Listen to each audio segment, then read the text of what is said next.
Triple R సినిమాతో junior NTR ప్రపంచవ్యాప్తంగా popular అయ్యారు. దక్షిణాదిలో తారక్కు భారీ ఫ్యాన్ ఫాలోయింగ్ ఉంది. జపాన్లో రజనీకాంత్ తర్వాత అంతటి క్రేజ్ అతడి సొంతం.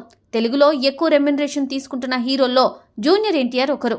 వివిధ మీడియా నివేదికల ప్రకారం జూనియర్ ఎన్టీఆర్ ఆస్తుల విలువ 571 కోట్లు. హైదరాబాద్లో విలాసవంతమైన ఇల్లు, యునైటెడ్ స్టేట్స్లో ఆస్తులు, ఖరీదైన గడియారాలు, లగ్జరీ కార్ల కలెక్షన్ ఉంది. జూనియర్ ఎన్టీఆర్ సినిమాల ద్వారా భారీగా సంపాదిస్తున్నాడు. గత కొన్నేళ్లలో తారక్ నటించిన సినిమాలు అన్నీ హిట్ అయ్యాయి.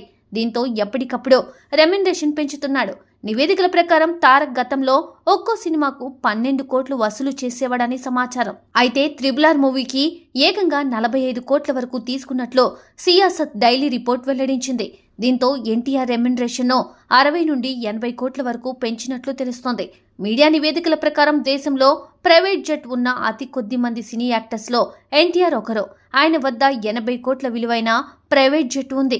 హైదరాబాద్ జూబ్లీ హిల్స్లో 25 కోట్ల విలువైన విలాసవంతమైన భవనంలో ఎన్టీఆర్ నివసిస్తున్నారు.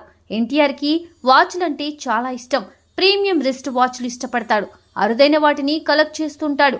మీడియా నివేదికల ప్రకారం జూనియర్ ఎన్టీఆర్ వద్ద 4 కోట్ల రిచర్డ్ మిల్లే వాచ్, 2.5 కోట్ల విలువైన పాటెక్ ఫిలిప్ ఆఫ్ నాటలిస్ 40mm వాచ్ ఉన్నాయి.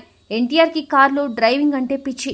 5 కోట్ల విలువైన లంబోర్గిని ఒరస్ను సొంతం చేసుకున్న మొదటి భారతీయుడు అతడే. దీంతో పాటు 2 కోట్ల విలువైన రేంజ్ రోవర్, 2 కోట్ల విలువైన BMW, 1 కోటి విలువైన పోర్షే, 1 కోటి విలువైన మెర్సిడెస్ బెంజ్ కారు ఎన్టీఆర్ దగ్గర ఉన్నాయి.